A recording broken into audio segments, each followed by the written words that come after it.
महला पंजवा। परमेसर दिता बन्ना, दुख रोग का डेरा भन्ना। श्री गुरु अर्जन देव महाराज सच्चे पातशाह जी अगला शब्द उचारण करते हैं।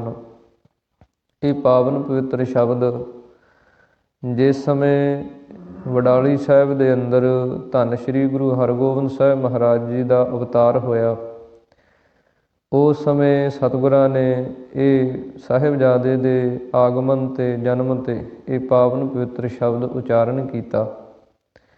तो सतगुरु जी बचन करते हैं, परमेसर दिता बन्ना, दुख रोग का डेरा भन्ना। कि परमेश्वर वाहिगुरु ने आप कृपा करके, बन्ना का अर्थ हुंदा आसरा, ते आसरे तो अगे अर्थ लिया जाता पुत्र का। जिवें पुत्र आसरा मन्निया मापियां दा, इसे प्रकार ही बन्ना तो भाव है पुत्र का। कि परमेश्वर वाहिगुरु ने आप ये पुत्र की दात बख्शिश की है, जिसका सदका दुख रोग का डेरा भन्ना। जिन्ना दुख सी, जिन्ना माता गंगा जी नूं ये चिंता सी कि साडे घर दे अंदर कोई संतान नहीं, ते उस समय जिन्ने ਜਿਹੜੇ ਕੋਈ ਪ੍ਰਿਥੀ ਚੰਦ ਤੇ ਉਹਦੀ ਘਰਵਾਲੀ ਕਰਮੋ ਸੀ, ਉਹ ਮਿਹਣੇ ਮਾਰਿਆ ਕਰੇ, ਉਹ ਸਾਰਾ ਜਿਹੜੀ ਚਿੰਤਾ ਸੀ, ਦੁੱਖ ਦਾ ਡੇਰਾ ਸੀ, ਉਹ ਭੰਨ ਗਿਆ, ਉਹ ਨਾਸ਼ ਹੋ ਗਿਆ। ਇਸੇ ਪ੍ਰਕਾਰ ਸਤਿਗੁਰੂ ਜੀ ਕਹਿੰਦੇ ਪਰਮੇਸ਼ਰ ਦਿੱਤਾ ਬੰਨਾ। ਬੰਨਾ ਦਾ ਅਰਥ ਹੁੰਦਾ ਰੋਕ ਲਾ ਦੇਣੀ, ਬੰਨ ਲਾ ਦੇਣਾ। ਕਿ ਪਰਮੇਸ਼ਰ ਵਾਹਿਗੁਰੂ ਨੇ ਜਿਹੜੇ ਨਾਮ ਜਪਣ ਵਾਲੇ ਜਗਿਆਸੂ ਮਹਾਤਮਾ ਹਨ, ਉਹਨਾਂ ਦੇ ਅੰਦਰ ਜਿਹੜਾ ਕਾਮ ਕ੍ਰੋਧ ਲੋਭ ਮੋਹ ਵਿਸ਼ੇ ਵਿਕਾਰ ਹਨ, ਇਹਨਾਂ ਦਾ ਬੰਨ ਲਾ ਦਿੱਤਾ, ਇਹ ਰੋਕ ਦਿੱਤੇ। ਜਦੋਂ ਇਹ ਔਗਣ ਰੋਕ ਦਿੱਤੇ, ਦੁੱਖ ਰੋਗ ਕਾ ਡੇਰਾ ਭੰਨਾ। ਫਿਰ ਜਿੰਨੇ ਦੁੱਖ ਸੀ ਜੰਮਣ ਮਰਨ ਦੇ, ਜਿੰਨੇ ਰੋਗ ਸੀ ਹੰਕਾਰ ਦੇ ਤ੍ਰਿਸ਼ਨਾ ਦੇ, ਇਹਨਾਂ ਦੇ ਡੇਰੇ ਸਾਰੇ ਹੀ ਪੁੱਟ ਦਿੱਤੇ। ਇਸੇ ਪ੍ਰਕਾਰ ਬੰਨਾ ਦਾ ਅਰਥ ਕਿਨਾਰਾ ਵੀ ਹੁੰਦਾ। ਜਿਵੇਂ ਆਪਾਂ ਸਤਿਗੁਰਾਂ ਦੀ ਪਾਵਨ ਬਾਣੀ ਦੇ ਅੰਦਰ ਇਹ ਸ਼ਬਦ ਤਿੰਨ ਰੂਪਾਂ ਦੇ ਅੰਦਰ ਆਉਂਦਾ। ਜਦੋਂ ਆਪਾਂ ਜਪਜੀ ਸਾਹਿਬ ਦੀ ਬਾਣੀ ਪੜ੍ਹਦੇ ਹਾਂ ਤੇ ਉਸ ਦੇ ਅੰਦਰ ਬਚਨ ਆਉਂਦੇ ਹਨ, ਬੰਨਾ ਪੁਰੀਆਂ ਭਾਰ। ਉੱਥੇ ਲਿਖਿਆ, ਉੱਥੇ ਵੀ ਇਹਨਾਂ ਅੱਖਰਾਂ ਦੇ ਨਾਲ ਹੀ ਹੈ। ਉੱਥੇ ਬੰਨਾ, ਬੰਨਾ ਜਿਹੜਾ ਭਾਰਾ ਕਰਕੇ ਜਦੋਂ ਆਪਾਂ ਬੋਲਦੇ ਹਾਂ, ਉਹਦਾ ਅਰਥ ਬਣ ਜਾਂਦਾ ਬੰਨ੍ਹ ਕੇ, ਪੰਡਾਂ ਬੰਨ੍ਹਣੀਆਂ ਸੁੱਖਾਂ ਦੀਆਂ। ਜੇ ਕੋਈ ਪੰਡਾਂ ਵੀ ਬੰਨ੍ਹ ਕੇ ਮਨ ਨੂੰ ਦੇ ਦੇਵੇ ਤੇ ਤਾਂ ਵੀ ਨਹੀਂ ਰੱਜਦਾ। ਇਸੇ ਪ੍ਰਕਾਰ ਹੀ ਇੱਥੇ ਪਰਮੇਸ਼ਰ ਦਿੱਤਾ ਬੰਨਾ, ਇੱਥੇ ਬੰਨਾ ਦਾ ਅਰਥ ਹੋ ਗਿਆ ਪੁੱਤਰ, ਆਸਰਾ। ਇਸੇ ਪ੍ਰਕਾਰ ਹੀ ਭਗਤ ਫਰੀਦ ਸਾਹਿਬ ਜੀ ਦੇ ਬਚਨ ਆਉਂਦੇ ਹਨ, ਮੌਤੈ ਦਾ ਬੰਨਾ ਏ ਵੈ ਦਿਸੈ। ਉੱਥੇ ਬੰਨਾ ਦਾ ਅਰਥ ਹੈ ਕਿਨਾਰਾ। ਉਹ ਪਰਮੇਸ਼ਰ ਵਾਹਿਗੁਰੂ ਨੇ ਸੰਸਾਰ ਦੇ ਅੰਦਰ ਮੁਕਤੀ ਰੂਪੀ ਜਿਹੜਾ ਕਿਨਾਰਾ ਸੀ, ਉਹ ਬਖਸ਼ਿਸ਼ ਕਰ ਦਿੱਤਾ। ਇਹ ਸੰਸਾਰ ਤੋਂ ਭਵਜਲ ਸਮੁੰਦਰ ਤੋਂ ਪਾਰ ਹੋ ਕੇ ਜਿਹੜਾ ਮੁਕਤੀ ਰੂਪੀ ਕਿਨਾਰਾ ਸੀ, ਉਹ ਪ੍ਰਾਪਤ ਕਰਾ ਦਿੱਤਾ, ਜਿਸ ਦਾ ਸਦਕਾ ਦੁੱਖ ਰੋਗ ਕਾ ਡੇਰਾ ਭੰਨਾ। ਜਿੰਨਾ ਦੁੱਖ ਸੀਗਾ ਜੰਮਣ ਤੇ ਮਰਨ ਦਾ, ਜਿੰਨਾ ਰੋਗ ਸੀਗੇ ਕਾਮ ਕ੍ਰੋਧ ਆਦਿਕਾਂ ਦੇ, ਉਹਨਾਂ ਦੇ ਡੇਰੇ ਜਿਹੜੇ ਉਹ ਭੰਨ ਦਿੱਤੇ, ਤੋੜ ਦਿੱਤੇ ਹਨ। ਆਨੰਦ ਕਰਹਿ ਨਰ ਨਾਰੀ, ਹਰ ਹਰ ਪ੍ਰਭ ਕਿਰਪਾ ਧਾਰੀ। ਸਤਿਗੁਰੂ ਜੀ ਕਹਿੰਦੇ ਜਿੰਨੇ ਨਰ ਨਾਰੀ ਮਾਈ ਭਾਈ ਸਨ, ਉਹ ਸਾਰੇ ਆਨੰਦ ਦੇ ਸਹਿਤ ਹੋ ਗਏ। ਹਰ ਹਰ ਪ੍ਰਭ ਕਿਰਪਾ ਧਾਰੀ। ਜਦੋਂ ਹਰੀ ਪਰਮੇਸ਼ਰ ਵਾਹਿਗੁਰੂ ਨੇ ਆਪਣੀ ਕਿਰਪਾ ਜਿਹੜੀ ਧਾਰੀ ਕਹੀਏ, ਧਾਰਨ ਕੀਤੀ ਹੈ, ਕੀਤੀ ਇਸ ਜੀਵਾਂ ਦੇ ਉੱਤੇ। ਜਦੋਂ ਪਰਮੇਸ਼ਰ ਵਾਹਿਗੁਰੂ ਨੇ ਆਪਣੀ ਕਿਰਪਾ ਕੀਤੀ ਤਾਂ ਆਨੰਦ ਕਰਹਿ ਨਰ ਨਾਰੀ। ਜਿੰਨੇ ਨਰ ਨਾਰੀ ਮਾਈ ਭਾਈ ਸਨ, ਸਾਰੇ ਆਨੰਦ ਦੇ ਸਹਿਤ ਹੋ ਗਏ।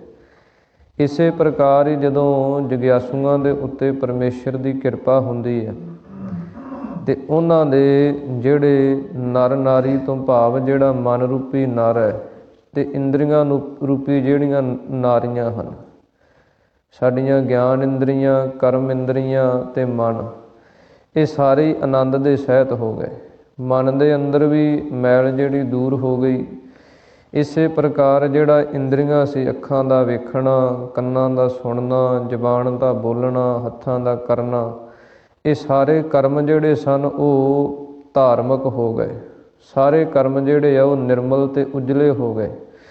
ਇਸ ਕਰਕੇ ਸਤਿਗੁਰੂ ਜੀ ਕਹਿੰਦੇ ਜਦੋਂ ਹਰੀ ਪਰਮੇਸ਼ਰ ਨੇ ਆਪਣੀ ਕਿਰਪਾ ਕੀਤੀ ਤੇ ਮਨ ਬਾਣੀ ਸਰੀਰ ਕਰਕੇ ਜੀਵ ਜਿਹੜਾ ਨਿਰਮਲ ਤੇ ਉਜਲ ਹੋ ਗਿਆ। ਸੰਤ ਹੋ ਸੁਖ ਹੋਆ ਸਭ ਥਾਈ। ਸਤਿਗੁਰੂ ਜੀ ਉਚਾਰਨ ਕਰਦੇ ਹਨ, ਹੇ ਸੰਤ ਜਨੋ ਮਹਾਤਮਾ ਜਨੋ, ਸੁਖ ਹੋਆ ਸਭ ਥਾਈ। ਸਭ ਥਾਵਾਂ ਤੇ ਹੀ ਸੁਖ ਜਿਹੜਾ ਉਹ ਹੋ ਗਿਆ। ਲੋਕ ਤੇ ਪਰਲੋਕ ਦੇ ਅੰਦਰ ਸਾਨੂੰ ਸੁਖ ਜਿਹੜਾ ਉਹ ਪ੍ਰਾਪਤ ਕਰਾ ਦਿੱਤਾ ਗੁਰੂ ਨੇ। ਪਾਰ ਬ੍ਰਹਮ ਪੂਰਨ ਪਰਮੇਸ਼ਰ, ਰਬ ਰਹਿਆ ਸਭਨੀ ਜਾਈ।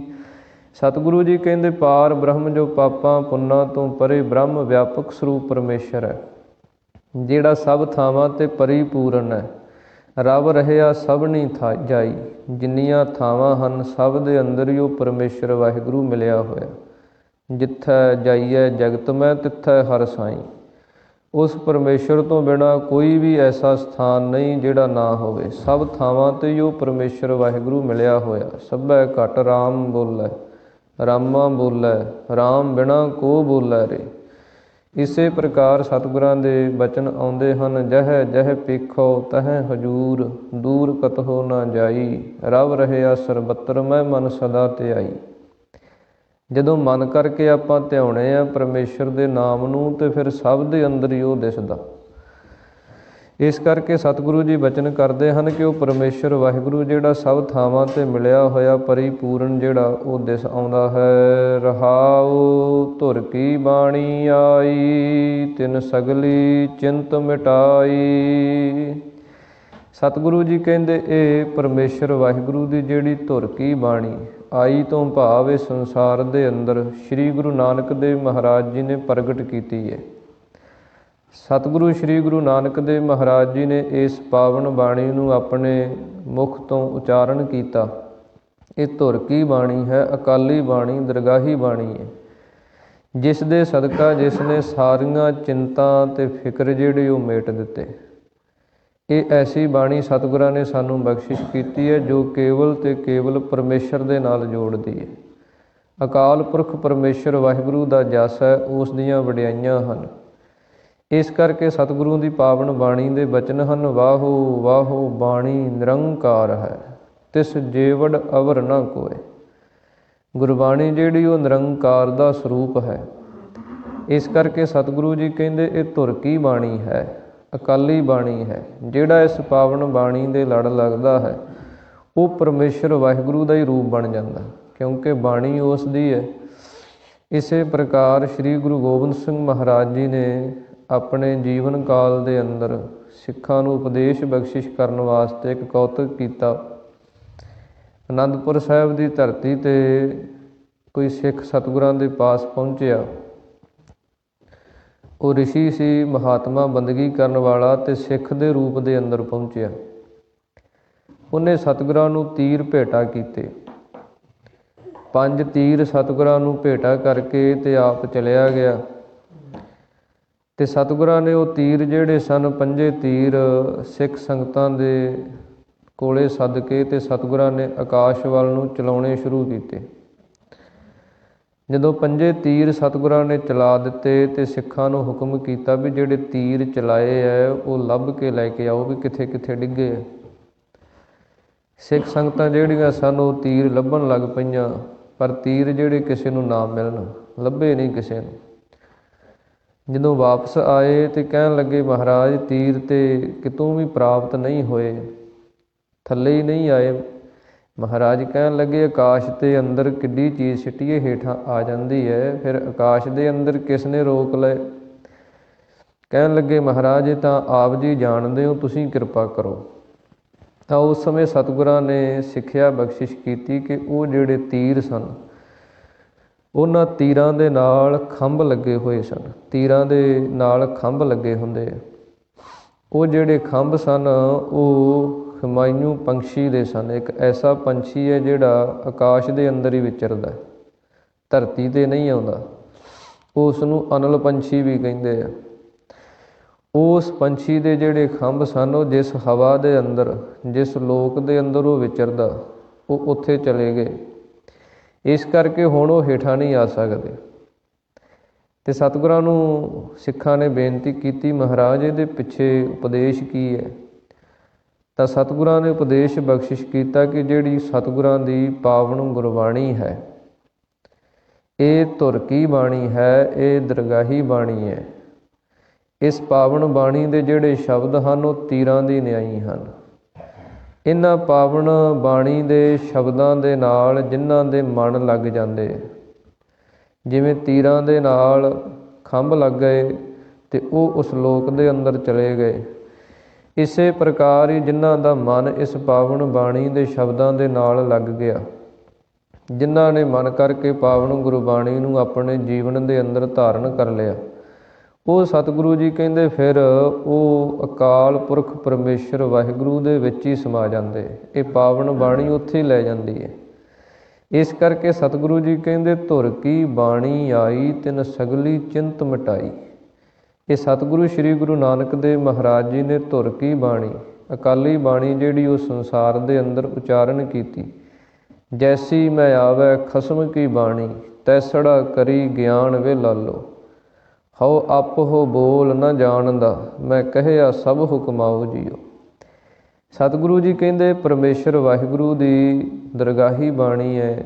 ਇਹਦੇ ਦੁਆਰਾ ਜਿਨ ਸਗਲੀ ਚਿੰਤ ਮਿਟਾਈ, ਜਿੰਨੀਆਂ ਚਿੰਤਾਵਾਂ ਸਨ, ਫਿਕਰ ਸਨ, ਉਹ ਸਾਰੇ ਮਿਟ ਗਏ।